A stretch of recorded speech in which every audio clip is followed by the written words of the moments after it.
ಬೆಳೆದಿದ್ದೀರಿ sir. ಏನ್ ತಿಂತೀರಾ sir ನೀವು? ಇಷ್ಟು ದಷ್ಟ ಪುಷ್ಟವಾಗಿದ್ದೀರಿ, ಆದ್ರೂ ಕೂಡ ಸಾಕಷ್ಟು ದೈಹಿಕ ಸಾಮರ್ಥ್ಯವನ್ನು ಅತ್ಯುತ್ತಮವಾಗಿ ರೀತಿಯಲ್ಲಿ ಕಾಪಾಡಿಕೊಂಡಿದ್ದೀರಿ. ತಮ್ಮ ಅಭಿಮಾನಿಗಳು ಬಹುಶಃ ಬೆಂಗಳೂರಲ್ಲೂ ಕೂಡ ಬಹಳಷ್ಟು ಜನನ ಸಂಪಾದನೆ ಮಾಡಿದ್ದೀರಿ. ಸೊ ಧಾರವಾಡದಲ್ಲಿ ಇದ್ರೂ ಕೂಡ ಇಲ್ಲೂ ನಮ್ಮ ಬೆಂಗಳೂರಿನ ಗುಂಜೂರಿನಲ್ಲೂ ಕೂಡ ಬಹಳಷ್ಟು ಅಭಿಮಾನಿ ಬಳಗ ತಮ್ಮ ನೋಡ್ತಾ ಇದೆ. ಕ್ರೀಡಾಂಗಣ ಸುತ್ತಲೂ ಬೌಂಡ್ರಿ ಸಿಕ್ಸರ್ಗಳ ಸುರಿಮಳೆ ಗೈತಾ ಇದ್ರಿ ಸತತವಾಗಿ. ತಮಗೇನು ಪ್ರೆಷರ್ ಅನ್ಸಲ್ವಾ?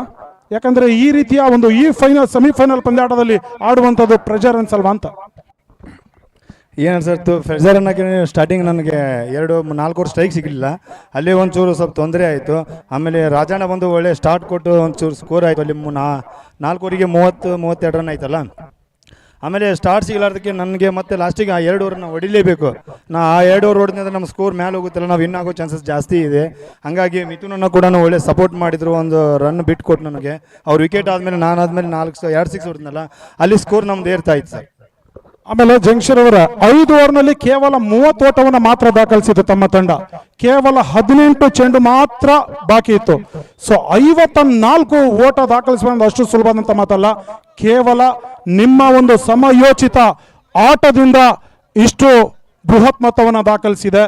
ಸೊ ತಮಗೆ ತಮ್ಮ ತಂಡದ ನಾಯಕ ಹಾಗೂ ಮಾಲೀಕ ಯಾವ ರೀತಿ ಸಲಹೆ ಸೂಚನೆ ನೀಡಿದ್ರು ಮತ್ತೆ ತಮಗೆ ಏನಾದರೂ ಫ್ರೀಡಮ್ ಆಗಿ ಸ್ವತಂತ್ರವಾಗಿ ಬಿಟ್ಟಿದ್ರ, ತಾವು ನಿಮ್ಮ ಪಾಡಿಗೆ ತಾವು ಆಡಿ ಅಂತ ಹೇಳಿ ಏನಾದರೂ ಸಲಹೆ ಸೂಚನೆ ಕೊಟ್ಟಿದ್ರ ಅಂತ?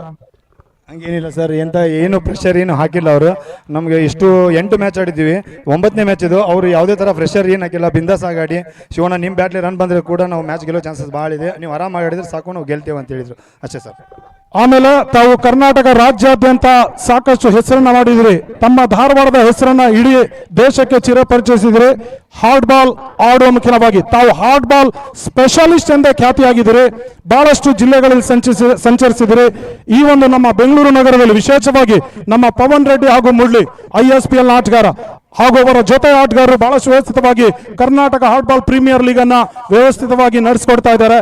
ಸೊ ಮೊಟ್ಟಮೊದಲ ಬಾರಿಗೆ ಬೆಂಗಳೂರಿನ ಇತಿಹಾಸ ವಿಶೇಷವಾಗಿ ಗುಂಜೂರಿನಲ್ಲಿ ಶ್ರೀಮಂತಿಕೆಯ ದಾಖಲೆ ಕ್ರಿಕೆಟ್ ಪಂದ್ಯಾಕೂಟವನ್ನ ಪವನ್ ರೆಡ್ಡಿ ಮುರಳಿರವರು ಆಯೋಜಿಸ್ತಾ ಇದ್ದಾರೆ. ಸೊ ಈ ಒಂದು ಟೂರ್ನಮೆಂಟ್ ಬಗ್ಗೆ ಹೇಳೋದಾದ್ರೆ, ಸೊ ಇದೇ ರೀತಿಯ ಕ್ರೀಡಾ ಟೂರ್ನಿ ವಿಶೇಷವಾಗಿ ಹಾರ್ಡ್ ಬಾಲ್ ನೆರವೇರಿಸಿಕೊಂಡು ಬರೋದಾಗಿ ತಾವು ಏನಾದರೂ ಸಲಹೆ ಸೂಚನೆಯನ್ನ ಕೊಡ್ತೀರಾ ಅಂತ ಜಂಕ್ಷೂರ್ ಅವರ? ಮೊದಲೇ ನಾನು ಮುರಳಿಗೆ ತುಂಬ ಥ್ಯಾಂಕ್ಸ್ ಹೇಳ್ತೇನೆ ಸರ್. ಯಾಕಂದರೆ ಮುರಳಿಯವರು ಈ ಟೀಮಿಗೆ ನನಗೆ ಐಕಾನ್ ಮಾಡಿದ್ದು, ಮುರಳಿ ನನಗೆ ಐಕಾನ್ ಮಾಡಿದ್ರು ಕೂಡ ನಾನು ಈ ಗ್ರೌಂಡಿಗೆ ಬಂದು ಆಡಿ ನಾನು ಇಷ್ಟೆಲ್ಲ ಆಟ ಆಡ್ತಾ ಇದ್ದೇನೆ ಅಂದರೆ ಮುರಳಿನೇ ಕಾರಣ. ಮುರಳಿಗೆ ತುಂಬ ಥ್ಯಾಂಕ್ಸ್ ಹೇಳ್ತೀನಿ. ಹಾಗೆ ಮುರಳಿ ಅಣ್ಣನು ಮತ್ತು ಅವ್ರ ಫ್ರೆಂಡ್ಸ್ ಎಲ್ಲ ಇದೊಂದು ಒಳ್ಳೆ ಟೂರ್ನಮೆಂಟ್ ಅಂತ ತಿಳ್ಕೊತೀನಿ ನಾನು. ಓನ್ಲಿ ಕರ್ನಾಟಕಕ್ಕೆ ಎಲ್ಲ ಕರ್ನಾಟಕ ಇದು ಇನ್ನೂ ಹೆಚ್ಚಿನ ಮಟ್ಟಕ್ಕೆ ಬೆಳೀಲಿ ಅಂತೇಳಿ ಮುರಳಿಯವರು ಇನ್ನೂ ದೊಡ್ಡ ಮಟ್ಟಕ್ಕೆ ಬೆಳೆದು ಇನ್ನೂ ಚಲೋ ಪ್ಲೇಯರ್ ಎಲ್ಲ ಬಂದು ಆಡಲಿ ಅಂತೇಳಿ ನಾನು ಶುಭ ಕೋರುತ್ತೀನಿ. ಸೊ ಈಗ ಲೈವ್ ಬಗ್ಗೆ ಚಲೋ ಹೇಳ್ತೀರಾ ಸರ್? ಈಗ 5 ದಿನದಿಂದ ಆಡ್ತಾ ಇದ್ದೀರಿ ತಾವು, 5 ದಿನದಿಂದ ವೀಕ್ಷಣೆ ಮಾಡಕತ್ತೀರಿ. ಸೊ ಸಿಕ್ಸರ್ ಇರ್ಬೋದು, ಬೌಂಡ್ರಿ ಇರ್ಬೋದು, ಔಟ್ ಆಗುವ ಒಂದು ಸಂದರ್ಭದಲ್ಲಿ ಚಲೋ ಆಗಿ ಕ್ಯಾಮ್ರಾ ಕಾರ್ಯವನ್ನು ನಿರ್ವಹಿಸಿದ್ದಾರೆ ಸರ್. ಕ್ಯಾಮ್ರಾಮನ್ ಎಲ್ಲ ಸೂಪರ್ ಆಗಿ ಕವರ್ ಮಾಡ್ತಾ ಇದ್ದಾರೆ ಸರ್. ಕ್ಯಾಮ್ರಾಮನ್ ಎಂತ ಪ್ರಾಬ್ಲಮ್ ಇಲ್ಲ, ಚೆನ್ನಾಗಿ ಮಾಡ್ತಾ ಇದ್ದಾರೆ. ಓಕೆ, ಧನ್ಯವಾದಗಳು. CR7 ಅಫಿಷಿಯಲ್ ಬಗ್ಗೆ ಬಹಳಷ್ಟು ಪ್ರಶಂಸೆಯನ್ನು ಪಡೆದಿರಿ.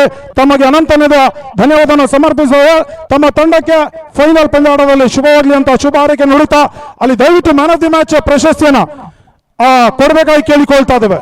ನಾಯಕತ್ವದ ಒಂದು ತಂಡ ಏಕದಂತ ತಂಡಕ್ಕೆ ಜಯವನ್ನು ದೊರಕಿಸಿಕೊಟ್ಟಿರುವಂತಹ ಜಂಗ್ ಶಿವು ಧಾರವಾಡ ಪರಿಸರದ ಹೆಮ್ಮೆಯ ಕ್ರಿಕೆಟಿಗ ಪಂದ್ಯ ಪುರುಷೋತ್ತಮ ಪ್ರಶಸ್ತಿಯನ್ನು ಪಡ್ಕೊಳ್ತಾ ಇದ್ದಾರೆ.